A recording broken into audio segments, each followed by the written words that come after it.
for it to go. All right. I said we're going to ship the kilos out, man. I got to do a show. Oh, ladies and gentlemen.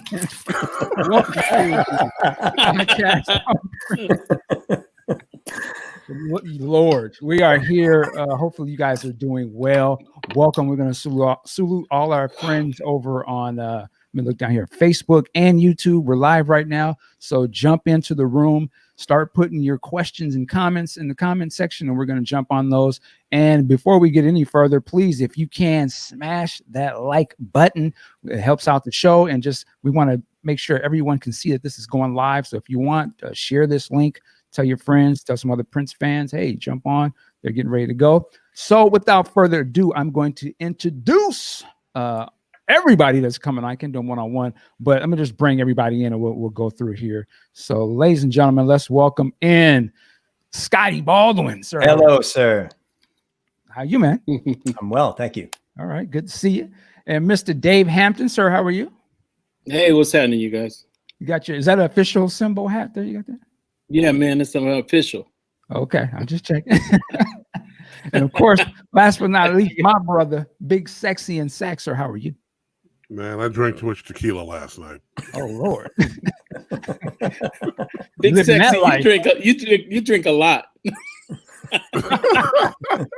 Putting you out there. I see.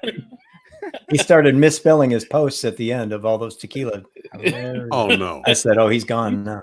Oh Yeah. no. All right. Well, this is going to be a Q&A, and it's really going to be off the strength of you, the listeners, what questions that you have for Dave and Scottie. No holds barred, but let me just say, we all grown, so we're not doing no trolling and all that kind of stuff. That, come on. And if you do, I'll clown you out on the show. How about that? We'll make it even more fun. I'm just playing. I'm not going to do that. But just want to make sure everyone can. Let me ask you this. Can everybody hear us okay? If you can hear us okay, type a 1 in the comments. Just to let us know that we are going through live and we're not doing our Teddy Riley. Y'all can hear us. Wow. Oh, shout out to Teddy. You know. Shout out to Teddy. But that's like a new thing. Like you said, oh, you know, Google it. They say don't Teddy it. You know? So that's kind of like a thing now. But wow. And again, there we go. There go all the ones. Perfect. There we are. Yep. So you can hear us. And I wanted to start things off with the verse and chapter from the Book of Nelson. You know, just to give him some props. And I was feeling this song the other day. Let me see how many of you guys know what this song is. I know there is a heaven. I know there is a hell. Listen to me, people. I got a story to tell.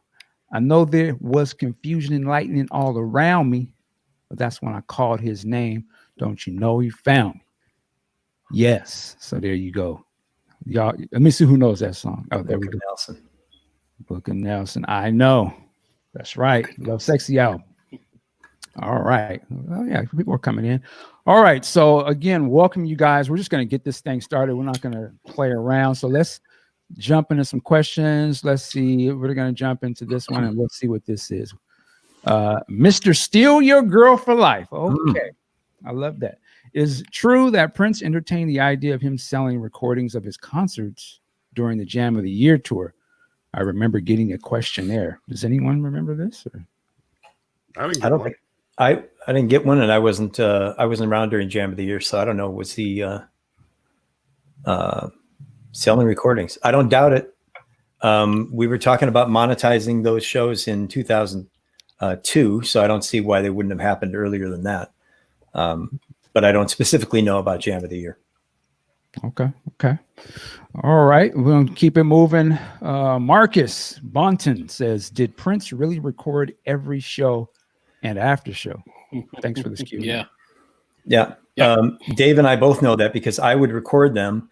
And at least when I was there, I recorded every show, every after show. And then I would have them sent back to Dave after 2003. And then Dave would catalog them and put them in the vault.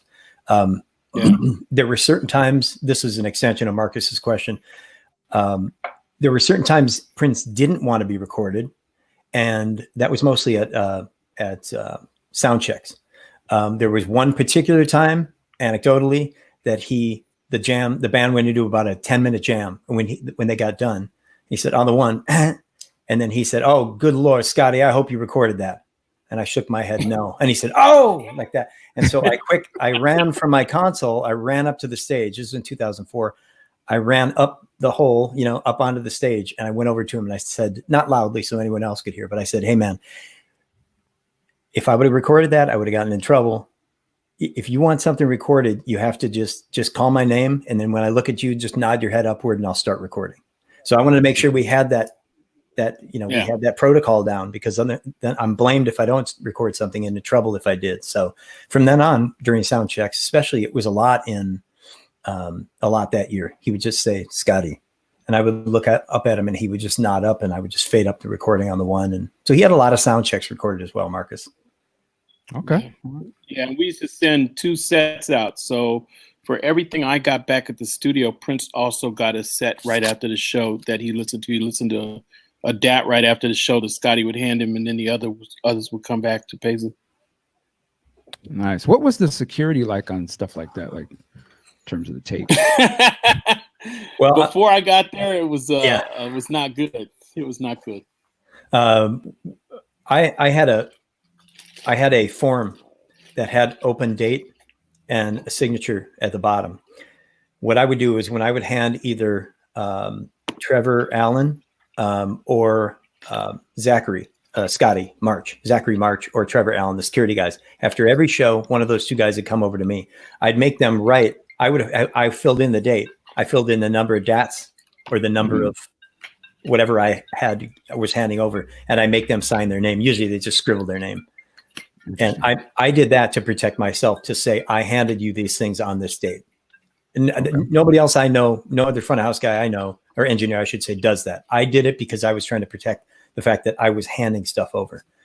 And so the security on it was obviously the link of provenance would be me to security, probably to Prince, or directly FedEx to Dave back at Paisley Park. But yeah, back in the day. Interesting.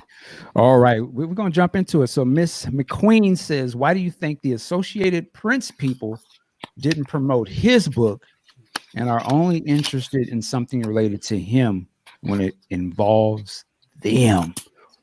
Woo! Now, Dave, you said you wanted smoke questions. No, who's him and who's them? This is a question shrouded in mystery. We got a lot of unnamed characters here. Interesting. So first of all, his book, you're referring to his autobiography that the young man completed. So, and Dave, I don't know whatever you're doing, that's coming loud through the speakers.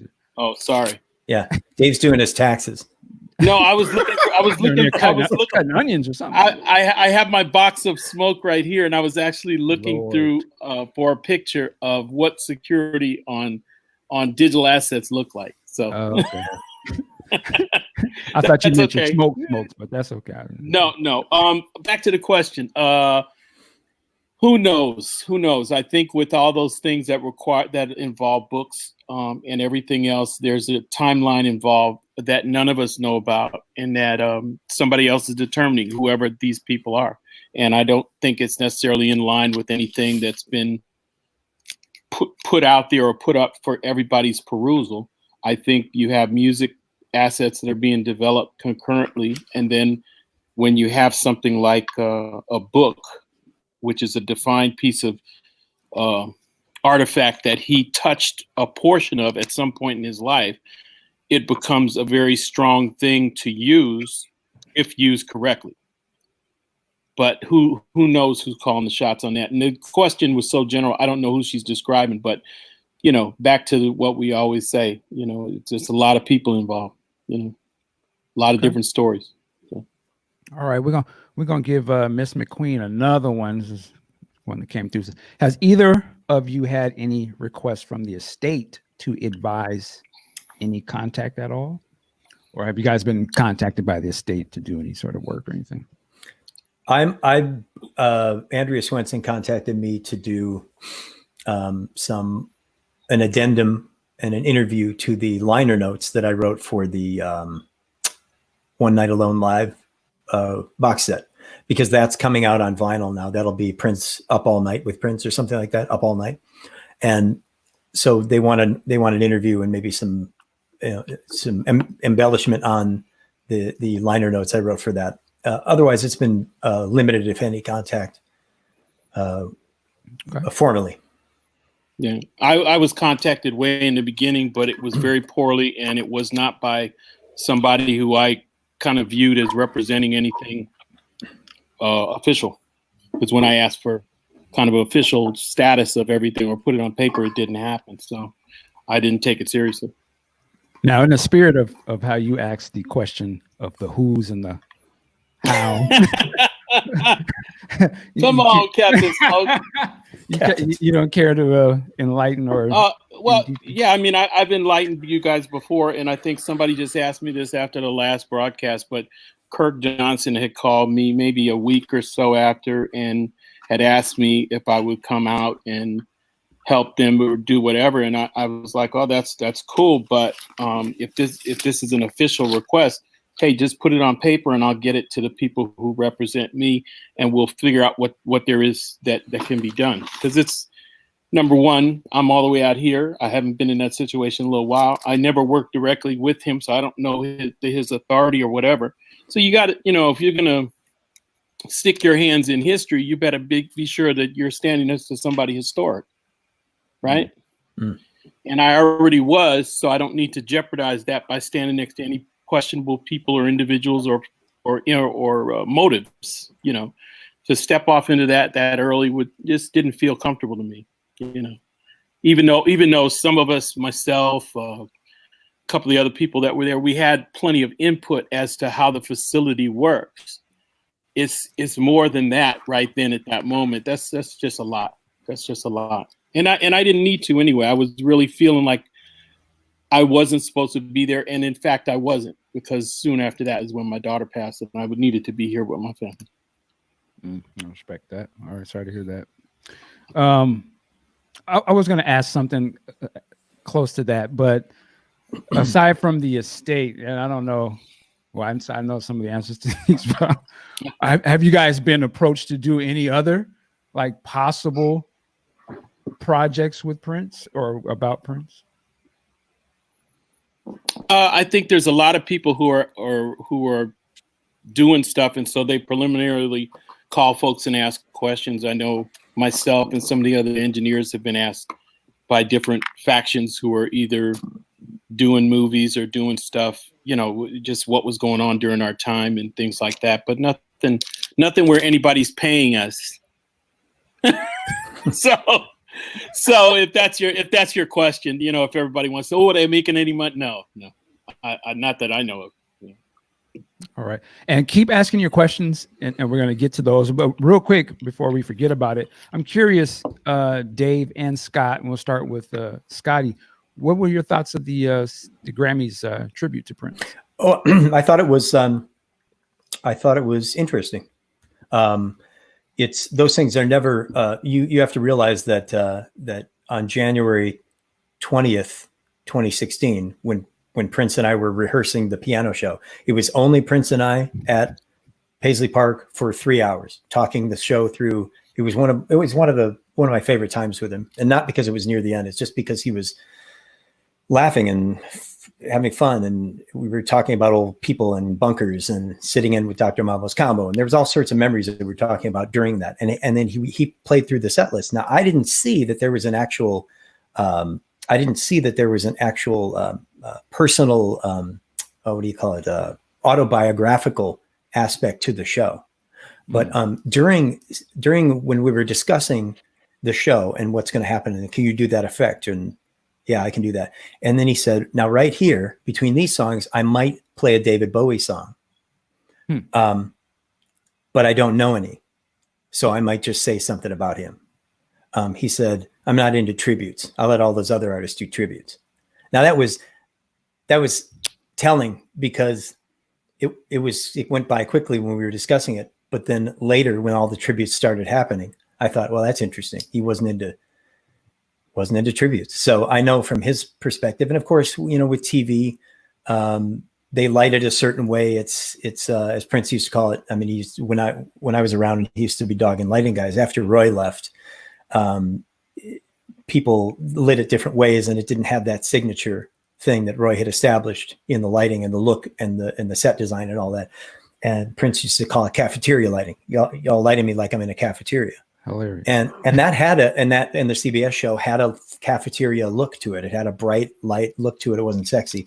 And I remember specifically, this has to do with the tribute, but it's off sidetrack a little bit. When we did Arsenio in 93, I think, whatever, I saw Prince dress down the lighting designer for Arsenio's show for a good 15 minutes. And because he said, you're not making it look like a concert. I want it to look like a concert. Have you been to a concert, sir? You know, and just in front of everyone, the band's all in position. And he's just telling them, you need to make it look like a concert. And when you go look back at Arsenio, I think it's probably on YouTube somewhere. You look back at it, it looks like a concert. Moving lights, it's dark. And Prince is the one who taught me he said, when he was talking to that guy, he said, darkness is a color. Use darkness as a color. And you know, the tribute that I saw the other night, even though I was involved and I was there, it didn't have the look of, it didn't have the Prince look to it. It was just very interesting how it all went down, but I'm glad the revolution was there. I was glad that through the persistence of a couple of good friends, the revolution were asked to be involved, and that was a good move. And so things, I think, went down as they should have. All right. And I see this morning that they're going to rebroadcast it over the weekend. I guess it was that much of a success. Okay. What'd you think, Dave? I liked it. I thought it was good. Again, Scotty had called me to come see the Revolution rehearse and you know, come be a part. And Jimmy and Terry had also asked me to stop in, and it was good. It was good. I really enjoyed seeing everybody together. I think some of the performances by some of the other artists were really outstanding. You know, I think that overall, you know, it's interesting to come together then and do it for now, because we had no idea there was going to be a pandemic. We had no idea everybody would be a captive audience at home. So all of a sudden, all these people in the world are focused on watching, and they get to hear his music. So I think that's the plus that came out of it. You know, everybody can comment on style and all the other stuff, and I think that it goes without saying. I said the bigger thing is that there's more to do, and we move on through this, and the next time, you know, there'll be probably something happens and there'll be more band represented from all the different eras. I think there's so many things you could celebrate around Prince and the personnel, as well as Prince and the songs, that we could never stop having specials and things like that. But I think it was good. I think it was good. And who would have knew they picked a time when we would all be at home? That was just amazing to me. You know? Let me ask this from a fan, because we always wonder, how come they have this person up there or that person? Is there like I'm not going to say a battle, but is there a sort of a, who are we going to pull from the Prince universe conversation that's a pretty heavy one that's going on behind the scenes to make sure, you know, who do they get? I don't know if you... I'm not privy to that. Okay. Yeah, that's got to be that's got to be a producer decision. Yeah. I think everybody should remember too that when the programs like this are done, they're TV shows, so they're done for a time slot. So a lot more music was done than was edited into the show.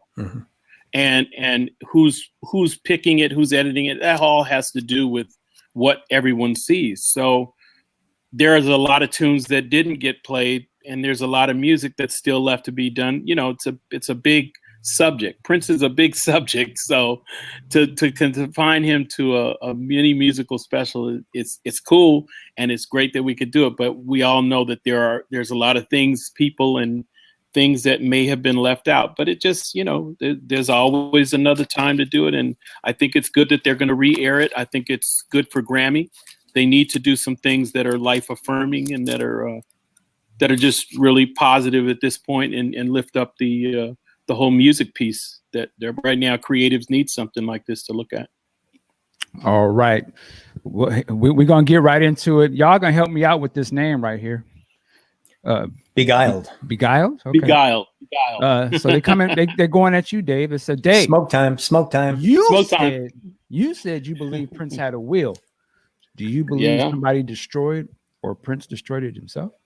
Well, obviously, if I believe he had a will, I think somebody destroyed it. So yeah, that goes without saying. But then But let's not slide off into that. I don't know that everybody wants to go off into that today. That's another call where we go into, who done it, right? Mm-hmm. That could be a big sexy. Am I not right? That could be a long conversation, right?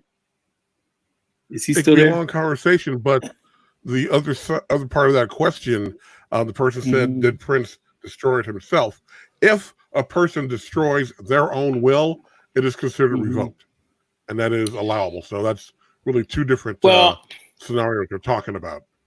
I'm just going to comment from the working standpoint. I don't know if someone would have had me work to make things museum-like and museum-ready back then, if they had planned on leaving life in a mystery. That would have been a lot of wasted time and wasted information. And he never struck me as somebody who wasted time. Say no more. All right. Danny G says, for Prince being such a perfectionist, why do you think he didn't spend a lot of time recording and mixing most of his songs? We can each take a crack at that one, Dave. Sure.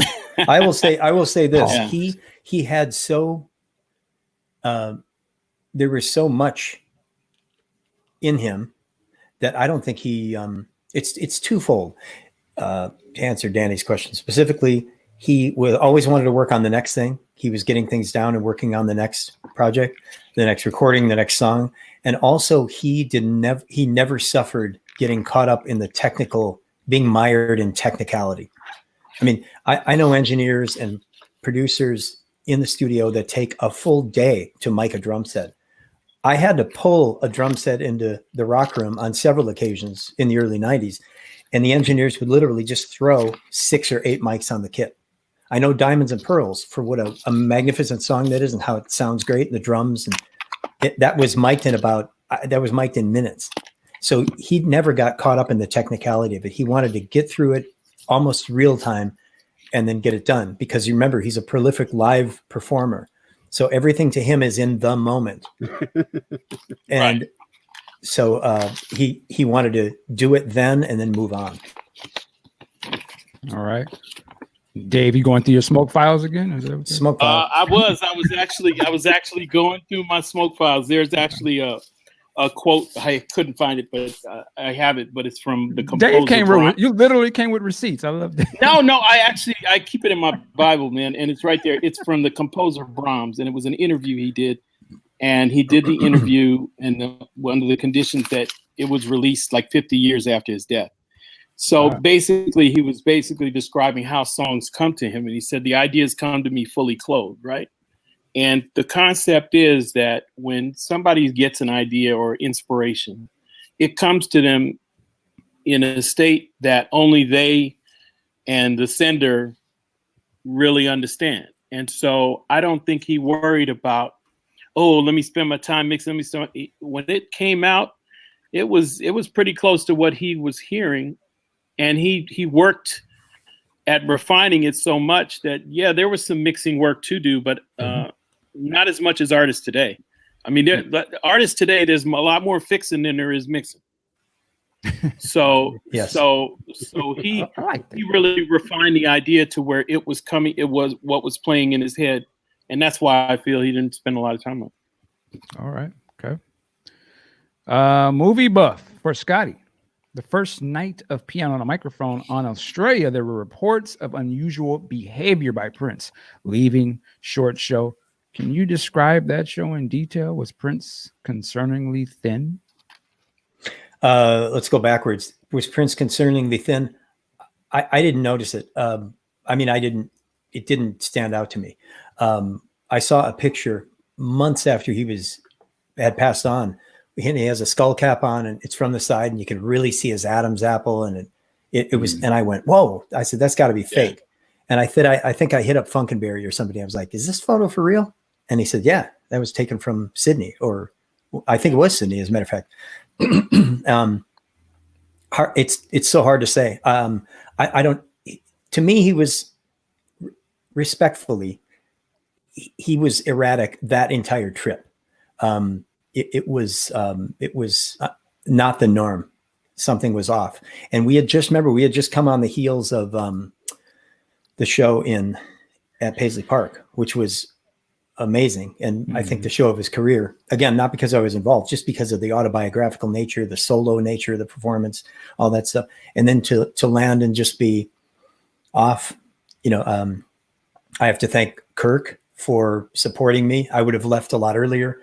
Kirk was like, "Hey, just hang in there, man. It's gonna be fine." It was really, he wasn't. And so I don't remember what particular show he left early. It was the first night, the first show. It's hard to say, yeah. But yeah. No idea. I don't know the reason for that for Movie Buff. I don't know that. Okay. Let's see here. We want to jump into something totally different.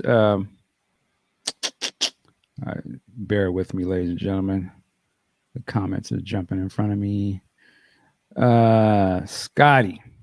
Yes. Do you think the estate will release the Piano and Microphone Show live album next year or in the future?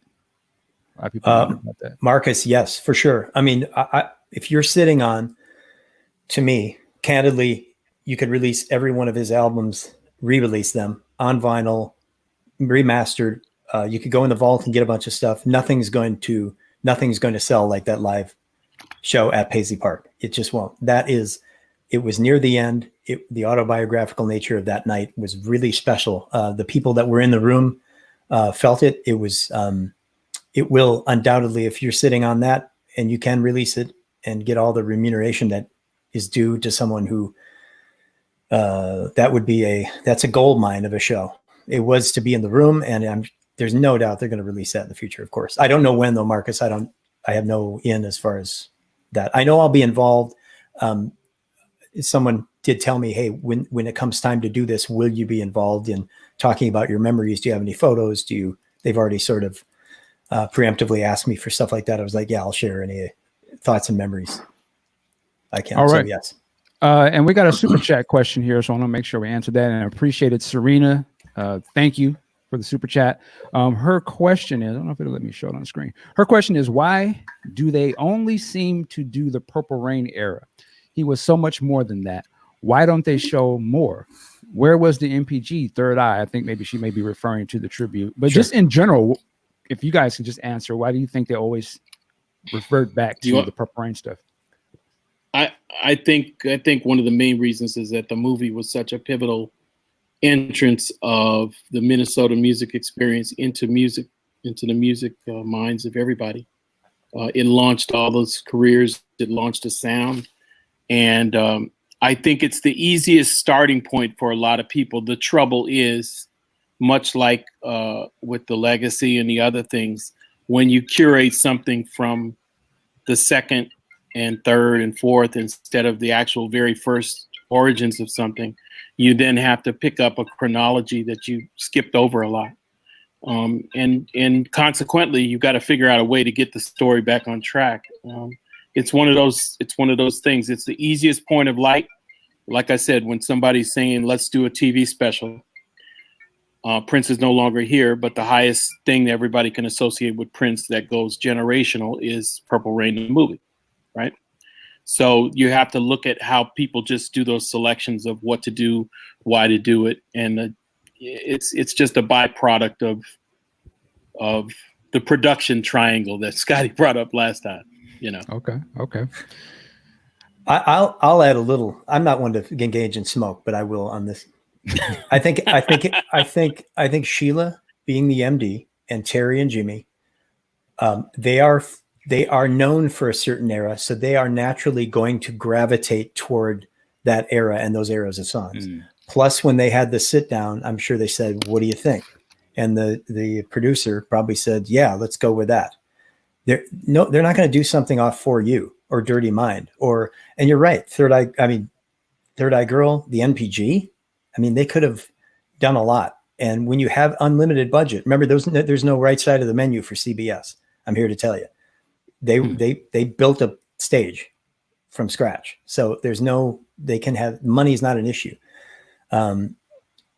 They could have done anything they wanted. I think it was squarely on the shoulders of the people that were putting together the music, and they just kept it in a certain very small era, because I thought the same thing. You know, I wish the Revolution would have been able to do Dirty Mind. I mean, that would have crushed. Or for Hannah and Ida and Donna to come out and do Let's Go Crazy their way, you know, something like that. I would have loved to have seen that kind of stuff. All right.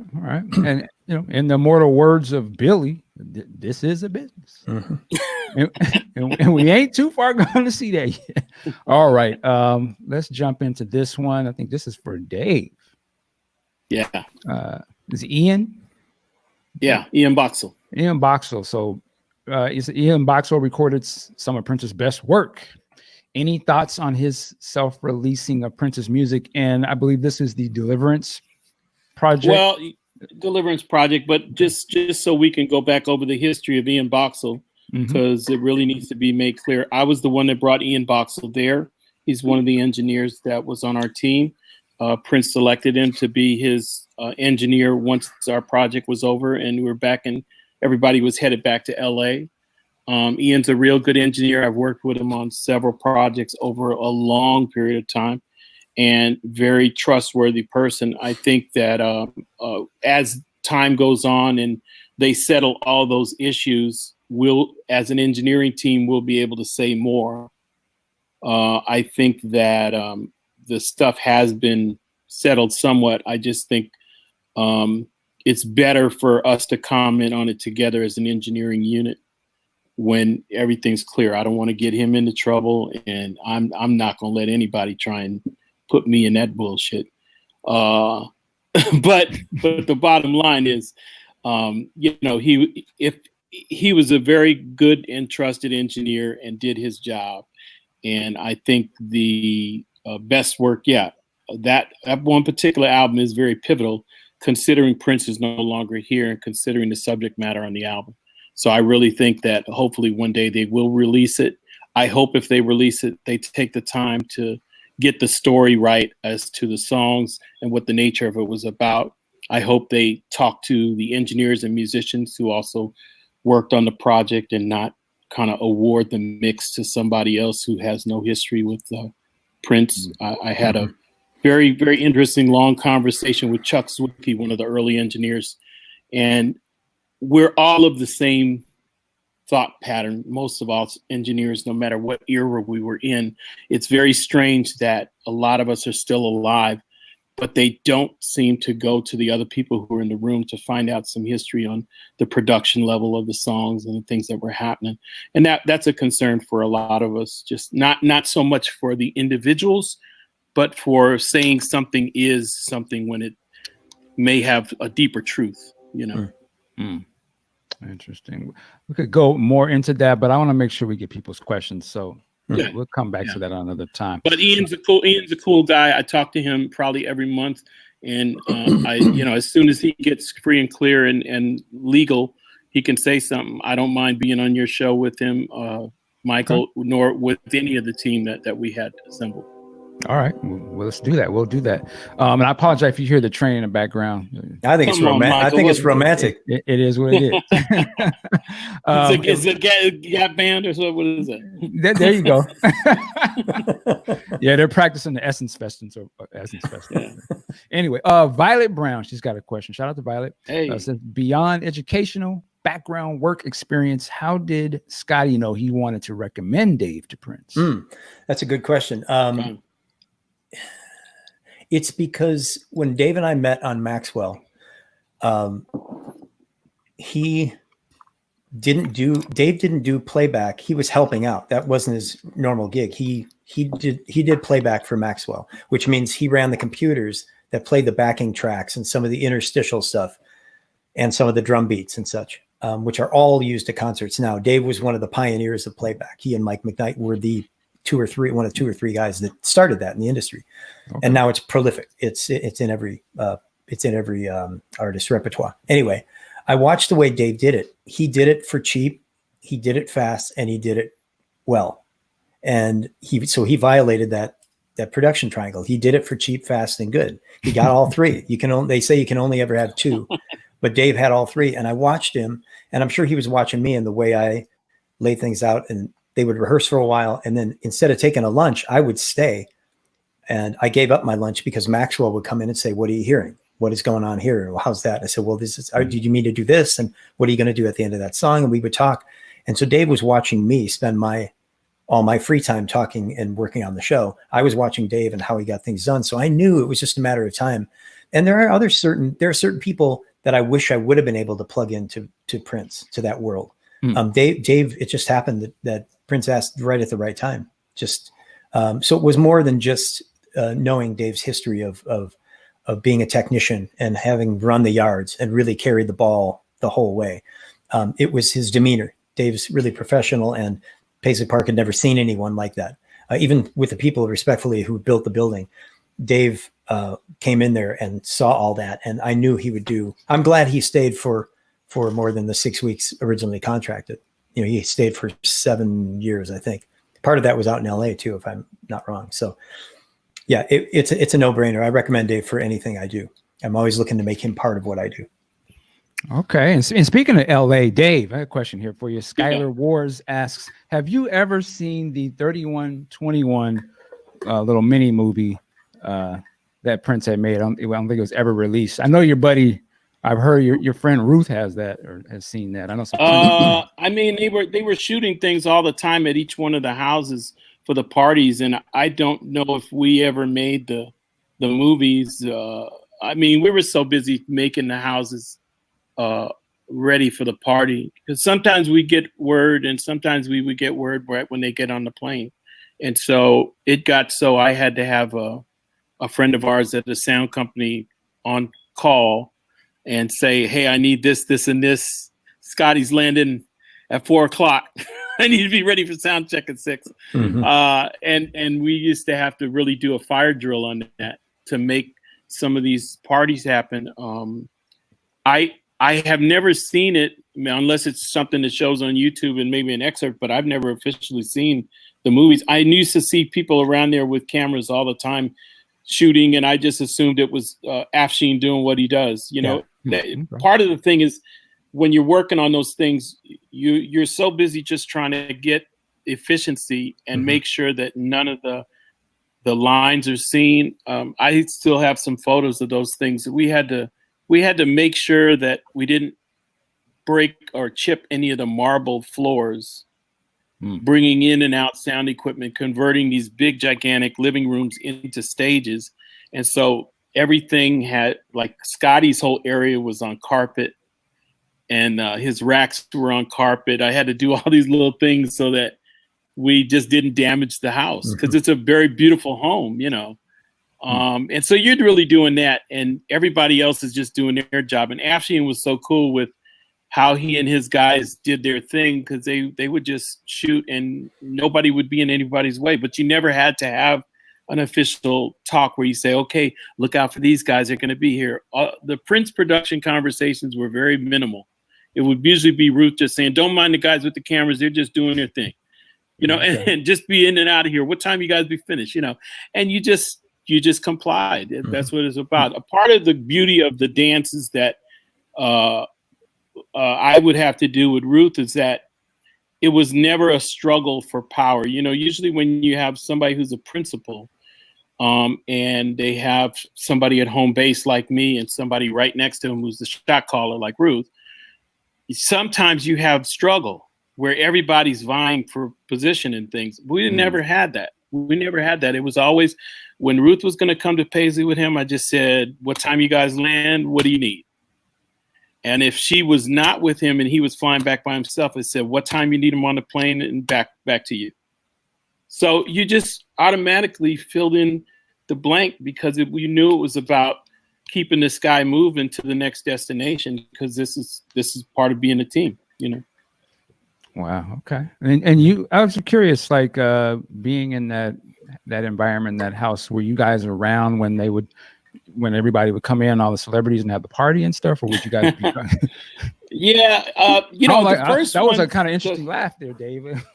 Well, because normally I'm a bah humbug kind of guy. I don't really hang out. And the first couple parties, I don't think I hung out. And then the other ones, it was like, he asked me one time, "You're going to come to the party, aren't you?" I said, "Okay, sure. Yeah, I'm going to be there," you know. And I decided to go, and it was good. We had a good time. It was good. But there's a part for me that I always am very cautious about crossing a line. And everybody, eventually you get there with clients. Sometimes you play it safe. And I had been in such a breakneck pace in Minneapolis that I know anytime I'm even in a house in LA, even though Ruth has her team taking care of the house, if something goes wrong with the sound or anything while I'm there, and I've got guys that are there from the sound company covering, I feel responsible just like if I was at Paisley, right? And so that was my thing of, man, I never can shut off, And eventually, I started going to the party, so it was good, very, very entertaining, very, very good time. Cool now, were you? No. They go Dave in there again. No, I would never do that. No. Hey, Prince. Just messing with you. All right. This question, I would hopefully you guys can shed some light on this, because I remember when I was at Paisley Park on one of those tours, and I believe they made a point to say that James Brown had recorded at Paisley Park, and everybody in my little group was like, really? And somebody asked him like, when was it, or something, was asking for receipts, and guys like, well, I don't know, that's what they told me to tell you. So I don't know, have you guys ever heard of James Brown? Never heard that. Never heard that. But I mean, it wouldn't surprise me if he passed through there, because Alan Leeds used to manage him. So I mean, but I just don't know. I never heard anything about James Brown. Okay. Let's see. Let me jump into Kimberley Fraser. What she says: be that as it may, but Prince had a plethora of music and kept doing music up until he was taken from us. I wish folks would focus on his more recent music too. Interesting. Okay. You guys got any opinion on that? Big Sexy, what do you think? Yeah. Well, I can't see him. Again, when the last phase before he did the Piano and Mic tour, he was really, in my opinion, being a teacher and elder statesman to the business, especially to the Third Eye Girl, crew. He was teaching them and bringing them along and showing them what he was about. And I would like to see more of that out there. The Purple Rain stuff was great. We all loved it. Yeah. But we need to see what he was working on and what he was into, in the later years as well. Yeah. All right. Let's see here. Did we do this one? Whoa. Does Dave and Scotty believe the Prince associates could have been more helpful to lead in an arrest in Prince's death? Whoa. Go, Scotty. I don't know, because I don't know the level to which they were helpful as it stands. I've never read the transcripts, Carver County stuff. It doesn't interest me. But I would assume that people did what they were asked. I don't know if there would have been an impending arrest, or of who that would have been. I just don't know. I think it's a little vague to me. I'm not evading the question. I just don't think it's critical. I don't know. I think that what that question suggests is that somebody's responsible other than Prince for what happened to Prince. I don't know that to be true. And I'm assuming authorities would. So I think people probably did exactly what they were asked to do.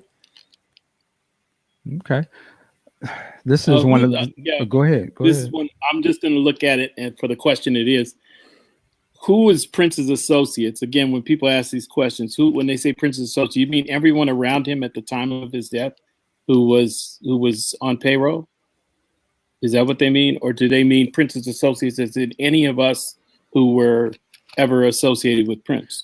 It's a very vague front end. I would assume they probably mean the people that are around him at the time. But again, right, I'm assuming. I don't know either. Yeah, I think if they would have cooperated a little bit more, I think if obviously those blank testimony pages would have been filled with stories, we might still be in court, or we might have somebody, snitching on somebody else. We don't know. But obviously, if you put together all the pages that were left out, you still have a good sized mystery on your hands. And again, just like I said the last time, all I'm doing is announcing the elephant in the room and the fact that there might be some elephant handlers around. It's up to everybody else how they take everything and move on through it.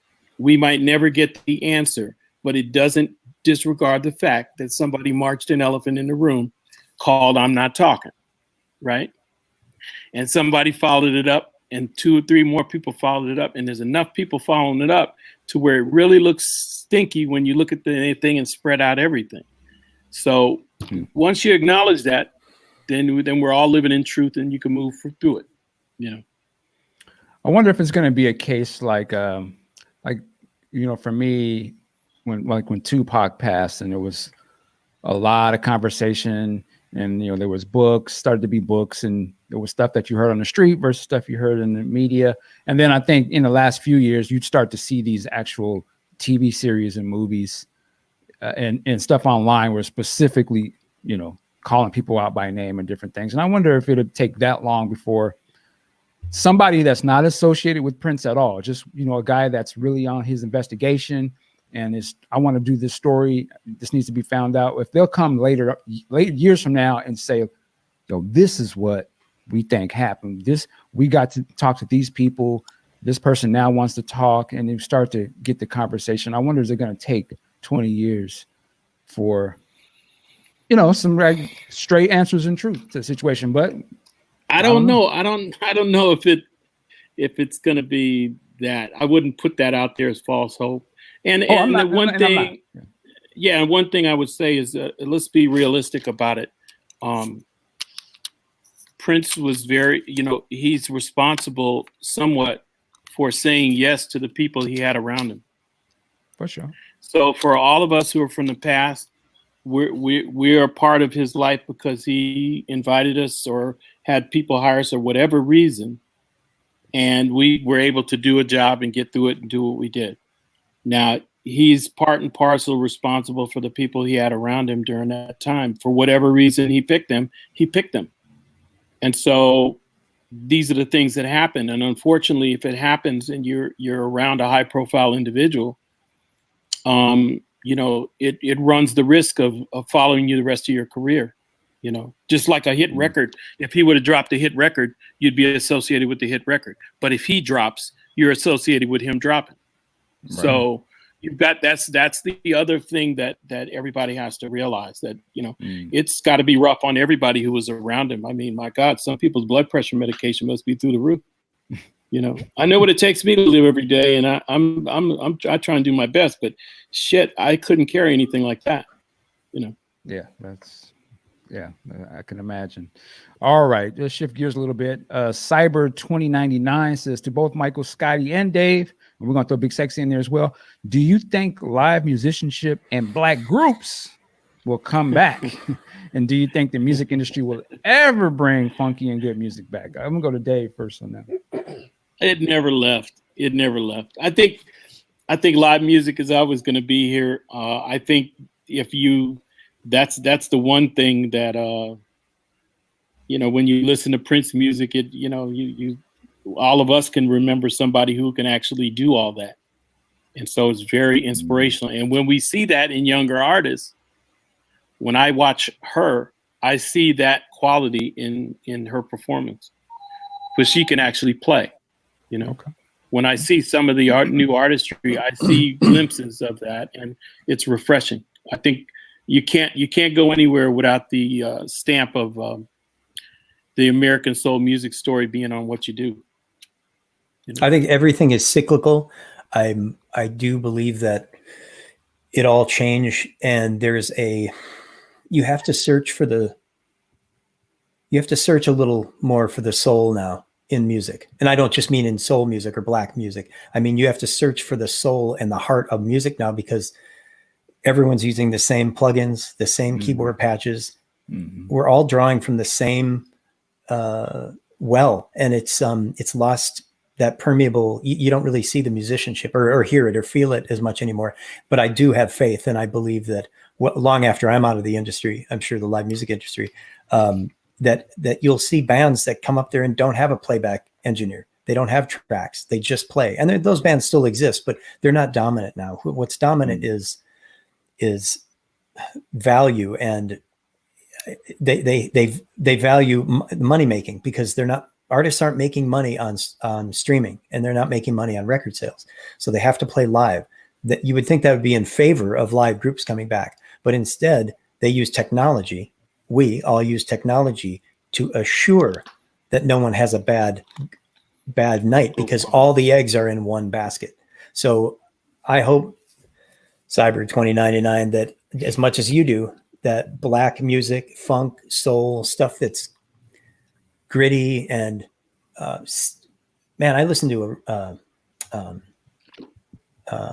who sang Street Life? I listened to a Randy Crawford record. Yeah. The other morning, I was up first in my house, which I usually am. I made a coffee. I turned on Randy Crawford, and Street Life was his first song that came on. And they just don't even songs like that with big horn sections and the Rhodes and the Hammond, and it just, nothing is evocative like that. And I hope it comes back. I'm my fingers crossed at that. I think it will. I mean, look at the time we're in now. You know, we're in a time where we are in dire need of message music, right? And we're in dire need of something organic, because large assemblies aren't possible, which means large production isn't possible. So the only thing that people are really going to enjoy is something that's sincere. When you look at a lot of these online performances, it's really sincere individuals showing their individual talent. Mm-hmm. And so I think that's part of the new platform, as small as the new big, you know, and we're going to see a lot more from people who are willing to play on their own. And then if they can get a larger venue, that's going to come. But I don't think you're going to run and see Live Nation trying to own all the screens in the world. Mm-hmm.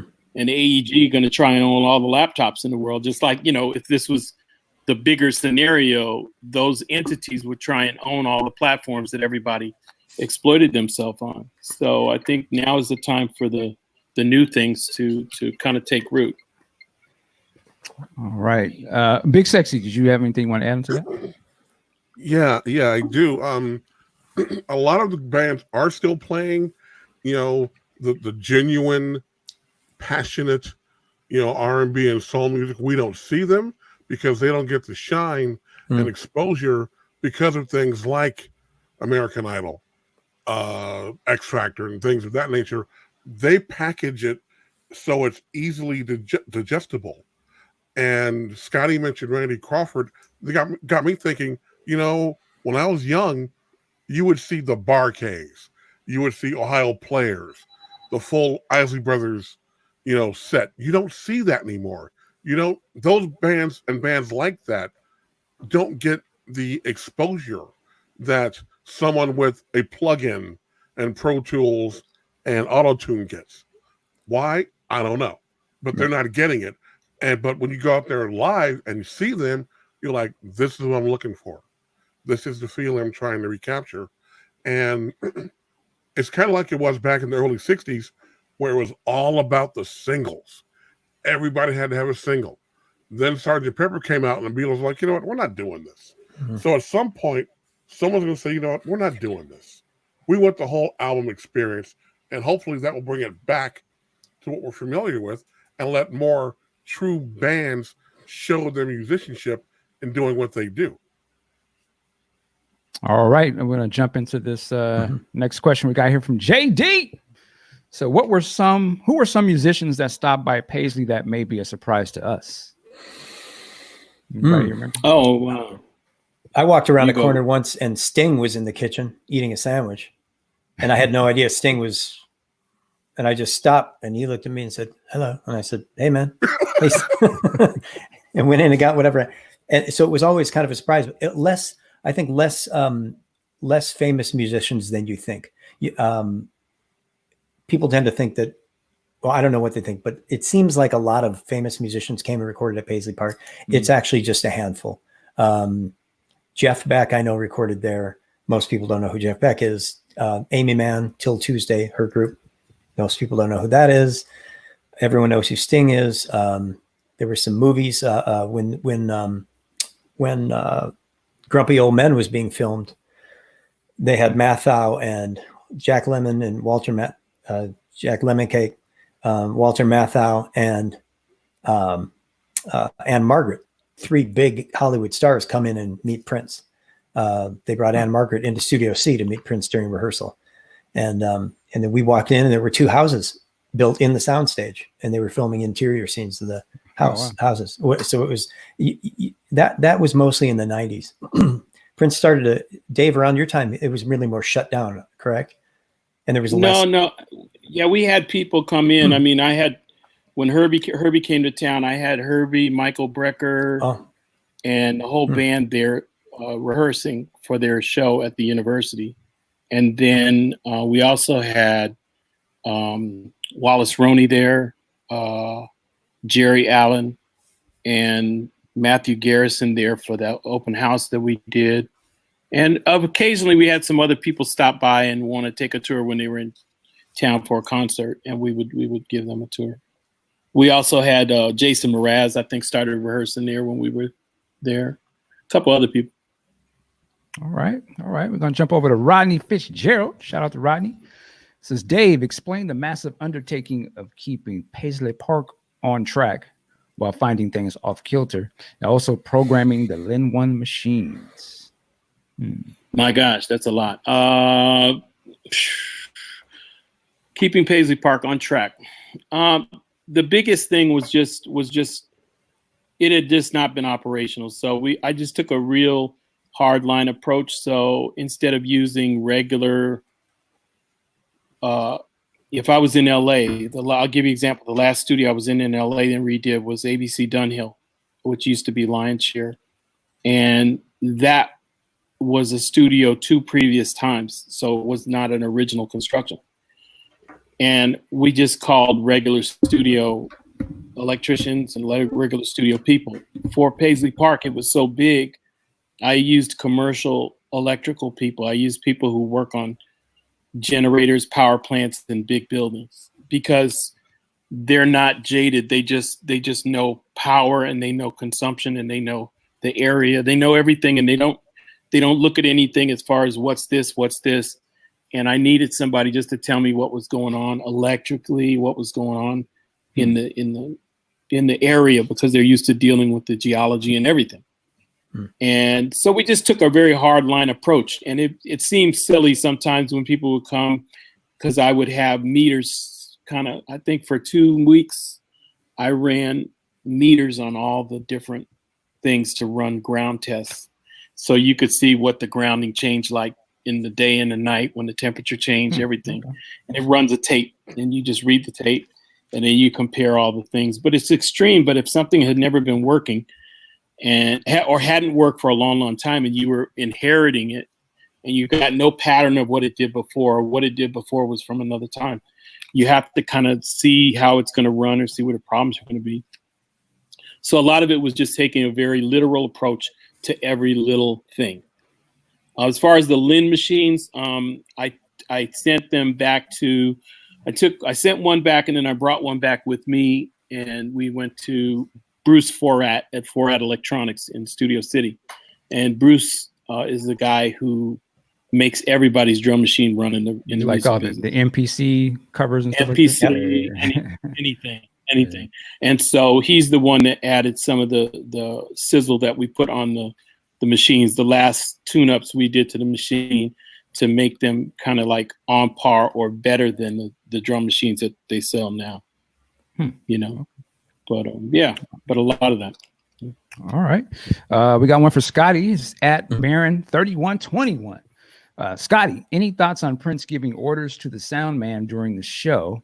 He did this very often when you were not running front of house. Yeah, there was some, the only way I can explain that is that we didn't have much trouble working together. I knew what he wanted. He was very clear in what he wanted. He wanted his voice. He never, as I say, he never called it the vocal. He said, I want the voice above everything. I want that to be higher than everything. And I said, okay, no problem. And that's not necessarily the way I would have had it. I would have had it back in the mix a little bit, but I knew priorly what he wanted. So I kind of made that what I wanted in a way, right? So then I was just mixing for myself, in other words. But he wanted solos. When someone solo, he wanted that up. He wanted you just follow the music. And then you had to know your had to know the songs, you had to know the effects. And he used to, he said, you're in charge of all the, I said, hey, I have this cool effect that echoes lower and lower and lower as it goes on. He said, whatever he said, that's you do all the effects. That's fine. You're in charge of that. I said, great. So he never had to check in with me and that stuff. And I just knew the material really well. I studied it and I made sure I knew better than he did and better than the band did what he did at a certain era or what that certain echo was or something that made the listeners really hook in and know that that was that song. Try to make it sound really similar to what the record was. When he didn't have me there, and the only reason I can say he wouldn't is because he just wanted a different flavor. He wanted something else. Either I was busy. A lot of times I was on another tour, but I wouldn't put it all on that. Sometimes he just wanted a different flavor. For example, if you had Michael Bland as your drummer, people think, well, why would you want anyone other than Michael Bland once you had him? But he wasn't the flavor. He just maybe didn't want him. So go ahead. So he just chose someone else, and then things wouldn't be the way he wanted them to be, and then you would get these call outs. I mean, it's painful for me to watch. Sometimes people send me a link and I'll press on it. It's on YouTube and it's Prince saying, turn the side fills up, turn this up, turn the that. Where's the snare? Oh, we ain't gonna pay you. You know, I mean, it's all those are painful. They're not cute to me because I take them a little personally. Wow. And even though it wasn't me there, I have more in common with another engineer that was running sound than I do with anyone else. So I know what that feels like to get. And I had my moments too. I mean, we had standoffs. We had one in Australia that ultimately ended up wanting me to leave. We had one in Japan where he had me on the ropes for 45 minutes about the kick drum. I mean, that was in 2002. So I've had my times too. I've done my due diligence. I've done my share of hardship there. So he just didn't always, he had a great ear for what was coming back from the house. So he knew what he wanted to feel. He wasn't always right. Sometimes he thought something was happening that really wasn't happening. And so he was wrong, but he wasn't perfect. He made a lot of mistakes in a lot of different areas, but I always wonder why. I think, hey, I'm not on tour now. Why isn't he having me at these shows? But he just wanted something else. He wanted a different flavor, not only in his band, but his technical crew. That was often. Okay. I'm going to jump into this question. I don't know if you would have an answer to this or not, but I see people always ask this. Will there be a Sign of the Times deluxe edition? I hope so. Hope so. Okay. Big Sexy. What do you think? And what do you think, Michael? What do you think of that? Yeah, I think there will be. I'll say that. I would love to have one, and I'm pretty sure they will have one. I'm going to go ahead and say it now. I saw in the chat, someone asked me about my preferred vinyl re-release. It would be Sign of the Times.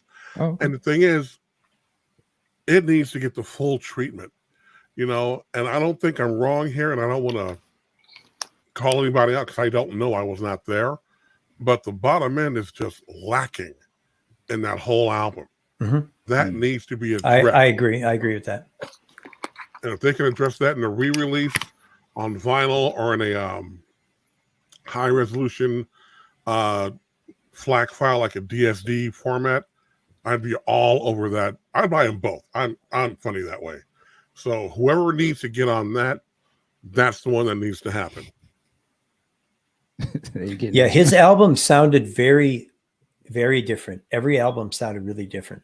And if he were here, he would probably say that's by design. Or he would make some comment about, well, maybe your hearing's not right, or something like he would. But I can tell you, it wasn't by design. Sometimes he just had a certain sound to it. Sign of the Times to me was just, it was, I can see it more than I can say it. It just sounds, it was just sort of all smeary to me. It just was kind of, that's my professional word for that, smeary. It was just kind of smeary, and it just, it didn't sound crisp, and it didn't sound, and the low end is, that's something that's a refrain I hear all the time about that record. All right. Oh, I'm sorry. Go ahead. No. I'm looking at the next question already. Yeah, I know. Well, do you guys think that Paisley Park should be open again as a recording facility? Oh, absolutely. Dave's better to answer this than me. That's why I jumped in first. Get the bad answer out of the way first. Absolutely, and that's what it's for. That's what it's for. Yeah. That's what the building actually is. So I believe that people should be able to go and realize recording their material in a room, in a facility that was special to them. An artist that was special to them, they can record there. I totally think it should be a recording studio. And if somebody were to find a piece of paper and open it up and it was a note that Prince wrote before he died and said, I don't want Paisley Park to be a recording studio after I'm gone, I would completely disagree with Prince, for the record. I think it should be a recording studio and it should be forever. And I would have Dave back up there running it too. Dave? Hey. I think it should be a studio amongst other things. And I think that whatever they do, they better be serious about it. You can't just look at it as this is part of a plan. This is part of this. You need to address that building on its own for what it is and what it needs to be and how you're going to pull it off. And then you bring in your outside motives and all the other things it's got to feed and all the other intent that you want to put on its back. I think the problem with the building now is that the building very much now is like he was during life, where the building is saddled with a lot of financial burden, right? And just like he was saddled with a lot of financial burden. And so you never can stop in a cycle like that. And I think if you use the property wisely and you really think about it, there's enough things you could do for the creative world, for the business world, for everything he meant to and left to the community of people who call themselves artists, who call themselves managers. Look, anybody who was involved with him, you made money. You may say, oh, I didn't make much money, or hey, it was like this. It wasn't all peachy keen. Bottom line is that it changed your life for whatever reason. You're much better having done that than you are having just flipped burgers at the local shop. Okay, so I think everybody when they undertake this thing of what do we do with Paisley? Do we open back up? If you're going to make music, be serious, and don't try and make music just as some little effort because you're going to put out some hits and it's going to be a label and songs. That's such a small touchdown when you've got content that's king.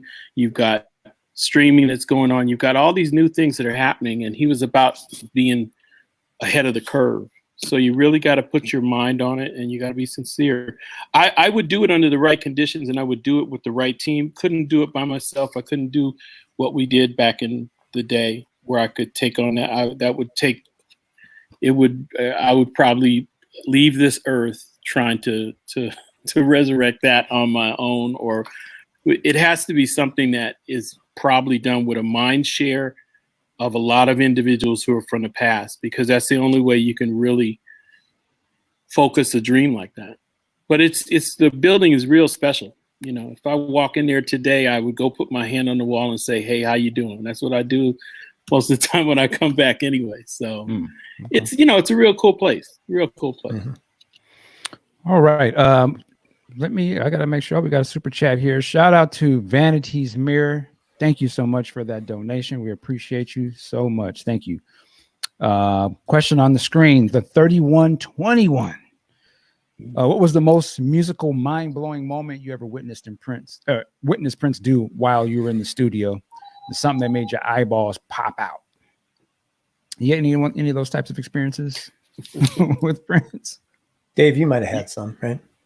I had a whole bunch. Seeing him go from instrument to instrument. I think I had never really quite seen it like that. I've seen it in other artists, but never as prolific and never in that pace. You know, I've seen people, okay, put up another track. Oh yeah, I'm gonna put something here. But I've never seen them, no, keep it going. And they actually popping up and they're trying to keep tempo, what's going on. They'll run out to the piano, play something, or run up to the drums. I've never seen that one. That was pretty mind blowing. Other things were pretty mind blowing too. Just the the ability to hear the tiniest little thing and have it be something that be necessary to be just in a certain place. And then going for it and like, okay, cool. And then playing it back and you're like, wow, I hadn't really heard that in years. That's like something I heard on some of the first R&B records I used to work on, where they would work forever and ever and ever on one little section. But damn it, if that's not the section that you remember every time the song turns up on the radio, you know? So that thing was cool because it reminded me of things I had seen with other artists over the years. I think for me, coming into that situation, being the age I was, I had seen music and the gift in other people at a different level. So I had a lot to compare. So that by the time I saw him, I was impressed rather than jaded. You know, when I met Scottie and the rest of the guys, they had all come from Minneapolis. They had been bathed in this Prince experience. I had gone through an entire music career and had never had a Prince experience. So to be one-on-one and then see that in the room, you're like, wow, this is all they said it was. He is really this good, you know? And so that, you know, I was appreciative of the chance to see that in my lifetime. You know? All right. We want to give thanks and shout out to Miss Treese Beats, my sister. Thank you so much. She says, thank you all for this wonderful event. Man, so much love. Here we're going to keep them going. Music and Monsters. Thank you. Thank you so much. We appreciate it. There was a question that came by I wanted to ask, and I believe they were asking, was it stressful working? I saw that come up. Yeah. I was curious what you thought. Yeah, really stressful. And Prince, he thrived on keeping people under stress. I think that's fair to say. It would have been, the reason I can say that is he could have done a lot more in all the years I was in and out of there to make it more easygoing and make it more relaxed. But he didn't. He left things in a state of it was tense. It was always tense there. And even though I had always been myself from when I first got there, I may have been nervous that first like 6 months I was there. But then I used to play baseball. I used to throw baseball against the cymbal door, and just with myself, just throw a baseball because I was there all the time. And Prince would come in and walk in, and I would see him. I mean, he'd walk in, and I would keep throwing it against the door, and he would walk through, and then he would say, "Hey, have you seen Red?" And I'd say, "Yeah, he's in the kitchen." And so, I mean, I was very relaxed there from a very early time, but it was still stressful because we always had to be. Dave and I talk about it all the time, and it's like it was a fire department. Imagine if you had to live at the fire department and you were always ready, and you always had your waders on, and you had your jacket, and you had the fire pole. You always had to be ready to be called into action. Way to say that. Yeah. So we were always in that, especially the technicians. I mean, it was very common for technicians to just sleep there, sleep in the tech room, sleep in Studio A on the couch, sleep in all different parts of sleep upstairs, sleep in some of the private quarters up there that you find around above the soundstage, just because you knew you were going to wake up and come right back from the hotel anyway. So they would just sleep and shower there. That's when it wasn't his residence. When it became his residence, it was a lot different. Then we all kind of skedaddled and scrammed out of there. But it was always stressful, even on the road. Everything was, and not exactly self-imposed. I mean, it was a stressful environment. But that's where you make the most gains. That's where you really show your mettle and show what you're made by working under really stressful and situations of duress. That's what tells you more about yourself than anything. Mm-hmm. Mm-hmm. Yeah. Wow. Yeah, it was real stressful, and it was good though. It was iron sharpening iron, man. And I think I felt more stress during the LA period when I would have to show up at the house because I had grown so used to having what I needed at Paisley to create anything or do anything I needed as a solution. So by the time I got to LA and I would have to come to this house, I damn near had to have everything in my car. Mm-hmm. And then and it would he would never say what it was. It would just be, "Oh, Prince wants you."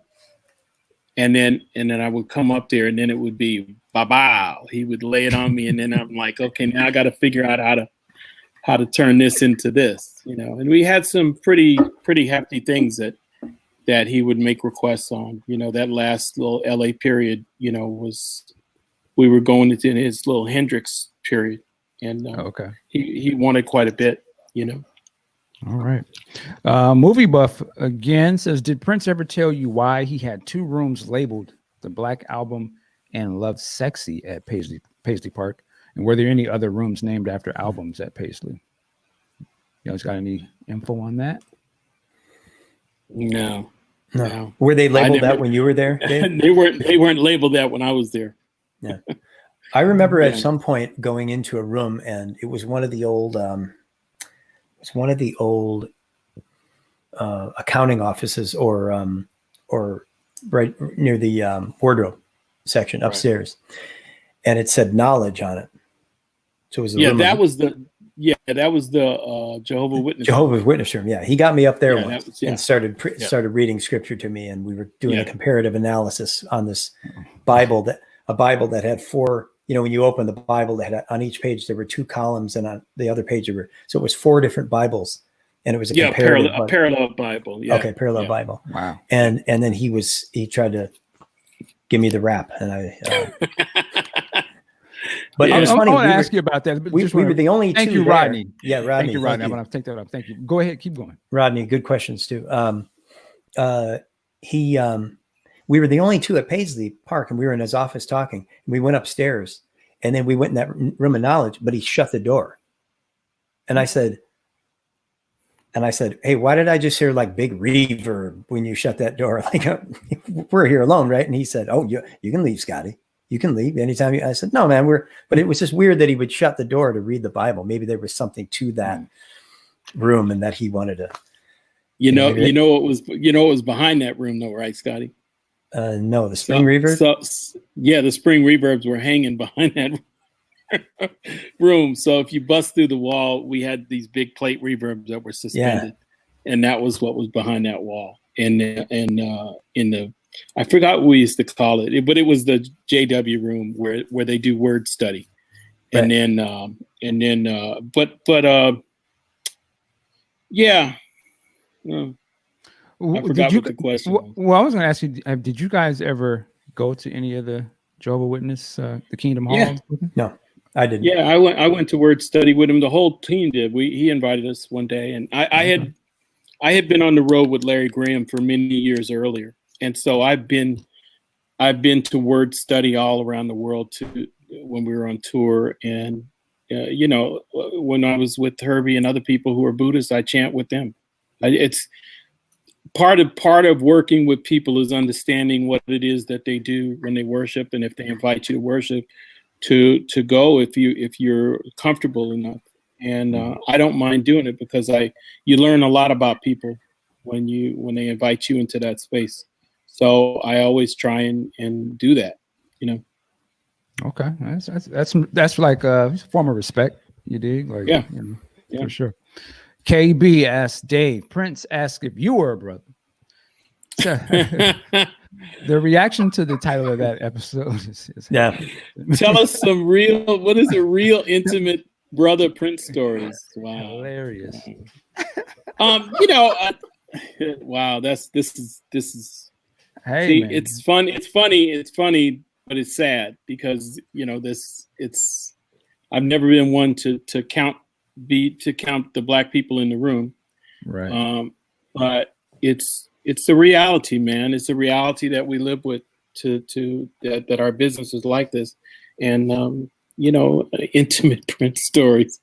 I mean, we had conversations, black men conversations that deal with the imbalance of the industry and the way that the game is. When we refer to the game, or we refer to how the game is played, we're referring to the bigger game, which is how they use us all as commodities.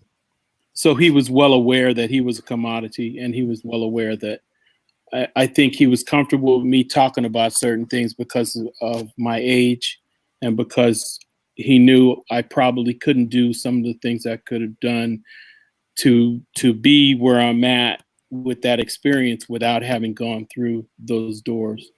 So I fully understood, you know, but I try not to let it affect me,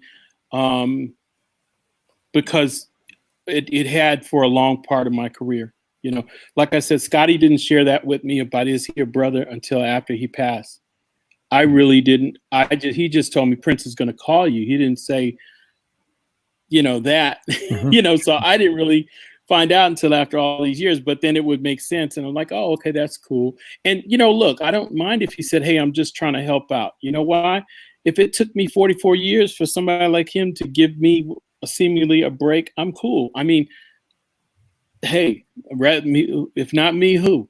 If not now, when? That's right. So I just have to go with it. But I just, you know, I'm really appreciative of just the fact that it happened in my lifetime and it came that way. But part of being a person of color in anything you do is going through what you have to go through in order to just run the race of life, you know.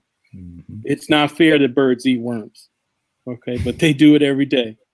It's not fair that seemingly sometimes in the industry and in everything there's a staggered race and that we have this other set of things we have to do. But you know what? There's good people, bad people, and everything. And I've been on the road and throughout the world with a bunch of folks who look like everything, worship everything, and we all were able to get together when the curtain rose and give great performances. So I look at the whole entirety of music like that. You know, we're a bunch of gypsies. We get together, we do the best work we can, and if it works out, you know, more often than not, you've done something historical. You left a trace that you were actually on this planet, and you're about something, you know. But if I let it eat me, man, I wouldn't be here, because I could write a whole book on all the shit that people have done. But it's better when you can just have the experiences, man. I have more good experiences than bad experiences, and I think the fun of it is being able to just be a part of all these different lives, being part of the career. Look, when I first met Scottie and Michael Bland and everybody, I was just meeting dynamic individuals, and I had been on the Maxwell Project through the record. So I had seen one side of just a room with myself, Daryl Diaz, and Maxwell. And then this whole other family came into my life with Scottie, Michael Bland, Magoo, and everybody else. And then so it was such a colorful experience by that time. You know, you're like, wow, I've seen this artist grow from a concept to we're out here doing a road show to I got all these new friends, right? And that's the cool part for me that I take away from it, you know. All right. Randy Ferguson has a question. Says, great discussion, guys. Question to Scottie. Can you give an insight on the recording sessions on High and or to the end of the Rainbow Children? Excuse me. I can't, Randy, because those records to me turned up just like this. It was one day we heard the record and we started rehearsing it. I don't know when I don't know whether he just disappeared and did the Rainbow Children itself was just, it's almost like it just appeared. And then we started to rehearse. And he said, oh, we're going to rehearse for this tour. And I said, okay, the one night alone. I mean, it just happened so fast. And I tend to think that one was just one that came together really quickly. I don't know the history of those particular things, but it's suffice to say that things happen quickly, and I had to quickly get used to the material. And then, so because I was going to represent it live, so I had to, in other words, I had to reproduce it live. So, but I don't know of any insight into the recording sessions though. All right. And I don't know who would either. I don't really remember who was there in the studio before Dave got there. Well, what am I thinking that Femi was the engineer on a Rainbow? Femi was there a little while earlier, but it was Femi and Joe. That's right.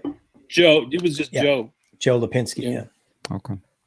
I was going to say we're going to wrap this up here in about 10 minutes, and we so appreciate you guys coming. Man, we got like over 200 people in here watching right now. Thank you so much. And if I'm seeing go ahead. questions on the right that we should maybe do a lightning round, because I can nail off a bunch of these. Go ahead. Yeah, I know. Danny G says, have the Revolution tried new songs or jams out at sound check, anything like that? All the time. Those guys always in sound check, they'll run a couple of songs that both Wendy and Mark want to get vocals down, and they'll run those, but then they'll just jam for a while. So they're always working on stuff. Those are really 5 really, and including Stokely, the 6 of them are really, really creative. And I wouldn't be surprised to see if something comes out of that. I'm really hopeful of that, because they're all still so good and still on point. I was going to say, man, thank you, Scotty. When we actually got to meet in person, it was a couple years ago, I think. Mm-hmm. And you got me to meet the Revolution. Like, that was so dope, man. In the middle of a really crazy club. And I stopped everything I was doing. I said, Michael, you need to come with me. Let's go do this. And got him in, and just, I think Mark wasn't too happy because he was in the middle of eating Chinese food or whatever, but that's right. but I said, Mark, this guy's really important for you to meet. It's important for you guys to know. So it was nice to meet you. Yeah. It's my pleasure. I'm just clicking on some of these. I don't even know. Lightning round. Yep. What are your thoughts on the When Doves Cry documentary and my favorite slave trade documentary? Have you guys seen any of these? I've never seen either. What's When Doves Cry documentary? Yeah, I haven't heard of that one. Slave trade is good. What's the slave trade documentary? We can talk about that off air, gentlemen. I can get you a setup on that. Yeah, I know. Big Sexy really likes slave trade, for sure. Slave trade. Okay. It was about the name change and the contracts and all that. And his beef with Warner's, and it was really, informative. Gotcha. I'm just jumping. Scotty, are you aware of a song called "Welcome"? Welcome to the Freedom Galaxy. No, sorry, Marcus. I don't know anything about that. What's one of your favorite Prince songs? It's meaningful to you guys. Any favorite Prince songs? A whole bunch, but for different reasons. And for some reason, I always keep getting brought back to Raspberry Beret. And I'm somebody who I really like non-linear. I don't like song stories. Story songs. I'm not in a linear fashion. I like sort of mixed metaphors and things that might mean something else. Raspberry Beret is a very specific song in a linear fashion about him, basically, I think, losing his virginity, right? But it was, but it's just everything about it. And I love that Lisa wrote the hook and the story of how that song came to be. It's really meaningful to me. Anytime I hear that, I always turn it up when I hear that song. Dave, you got a song that stands out to you? I just like all the certain lyrics in some of the songs. "Baby, I'm a Star" is always one that strikes me. But he always has some others. Even "My Name Is Prince," just the way he words things is very powerful. Considering when you spend time with him, you can just imagine somebody singing at the top of their lungs. This is my name, and here's what's up. And he's just laying the shit out there. It's just. You have to get it. You'd have to know him on that side in order to get the gusto out of the moment, right? That, wow, this dude is really hype if he can get on here and rap like that. A lot of people weren't into his rapping, but I kind of liked it. So, well, what's funny is that sometimes he wrote these really deep lyrics, and then other times he had just throwaway lyrics. And I remember one specific time this was a really funny memory. We were in the courtyard. I was standing near a couch that the monitor engineer, Ed Dracula, I'll call him out by name, Ed Dracula, this is early 90s. He was sitting on the couch and he knew he was about to get fired. And he had a lyric sheet in front of him and he was reading he was reading the lyrics to a Prince song. And I think it was like, maybe it was one of Carmen's songs or something, but he was clearly, Prince wrote it and he was saying all the lyrics, but reading them really dry. And I was looking at him sitting on the couch and he didn't know that Prince was right above him at the railing with his arms like this, looking really cool, looking down and just going, and I couldn't keep it together because I had both of them in one thing. And he's going, "Now go tell your mama about that." Like that. I was just like, and needless to say, I think that was Ed's last day. Oh my goodness. He didn't keep people around who didn't have the enthusiasm. All right, just real quick. Yeah. Can you guys give any in-depth insight? We're not gonna go in depth, but any insight into a Prince and Michael Jackson relationship? If there was. I know Prince clearly respected him. He played, didn't he play "Wanna Be Starting Something"? He would play occasionally a Michael Jackson song. None of that did he have his tongue planted in his cheek. He did that because he liked those songs. I think he respected Michael an awful lot, and I think he knew. This is all a guess, by the way, but I think he knew and realized how important Michael Jackson was. So I think he ultimately had a lot of respect for him. That's my own feeling, having mixed when those songs are being played. None of it was cheeky. But I don't know as far as the relationship itself, and I don't know if Dave does either. No, I mean, I was at the Rio performance when Michael Jackson came. I was in the audience when he was at that show, and that was a surprise to see that he was actually, that they were actually that close together, and that one would actually come check out the other. I thought. But didn't he go amazing. And play bass right up in his face or something? Yeah. I think he was with will.i.am because Will told me that story. He was like, "Man, Scotty, Prince came right up to the edge of the stage." Yeah. That's why. But it was still cool to see. Yeah. All right. Has he ever made pancakes for you guys? Have you had pancakes? Negative. No. We broke I walked in on him burning some rice though. Hilarious. I walked in and he was burning some rice-a-roni.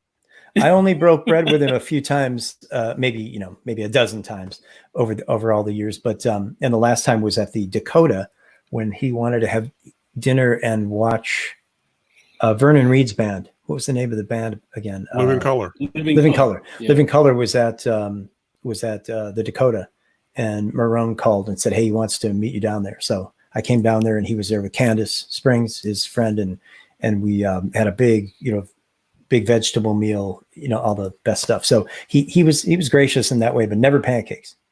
But he said that story was true. He said that, of course. And you guys didn't get the lemon cake either? No. That, I'm just playing. Come on, man. We was trying to make progress with today's show. And we did. And I don't want to say it. We're going to call it here. But I want to thank all of you guys watching, putting all these comments. We tried to get as many as we could. I wanted to make it about your comments, not mine. And hopefully we did that. And I hope you guys got some value and learned some things. And, hey, we appreciate anytime we can get Dave and Scotty here together. Some of the highest rated podcasts that we do, these gentlemen are on. So I always appreciate them sharing their knowledge, wisdom, and insight with us, man, because I know they are very busy men, but we thank you for that. Before we get out of here, Scotty, where can people find you online? I'm easy at Instagram and Twitter. It's at Scottie Baldwin, SCOTTIE. Well, it's right there on the screen. Scottie Baldwin, at Scottie Baldwin and Scottie Baldwin. That's pretty much where I'm active. All right. Mr. Dave Hampton. You can reach me through Michael Dean or right. Or you can hit me on the website, Okay. All right. Well, aren't you at Dave MATK on Twitter? I think your last tweet was like 2014 or something. You can also hit me at reptone.com, Dave Hampton at reptone.com. There you go. Yeah. Shout out to them. Big Sexy and Sax, sir. Where can they find you? Twitter, WSC Mark, Facebook, Mark Wiggins, Instagram, Mark Wiggins 2, and I put up some pictures last night of my Thursday tequila throwdown.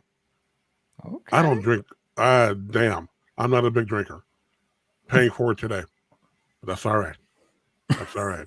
Hilarious. This is a hilarious comment. We need to do one of these where we're drinking tequila during the podcast. Well, usually the podcast juice, like sipping on something. So I think the last show we had extreme Kool-Aid. Extreme Kool-Aid. Thanks to all the people who that's really cool that people would spend their time and answering. I saw a lot of questions that to which we didn't get time to answer, but we can either do a lightning round again another time, whatever you want. Because Michael, Dave and I talk about you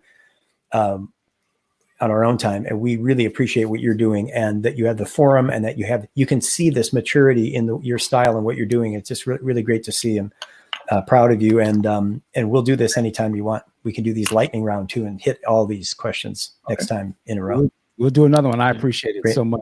Yeah. Ladies and gentlemen, wow, we did a live one. It went good. I hope you guys enjoyed it. Listen, be safe out here. I know we're going through what we're going through, but you know, we don't want nobody to get sick. So stay at home, be with your family. We're going to do more live stuff. And as I always say, work it like a job. We'll see you next time. Peace. Peace.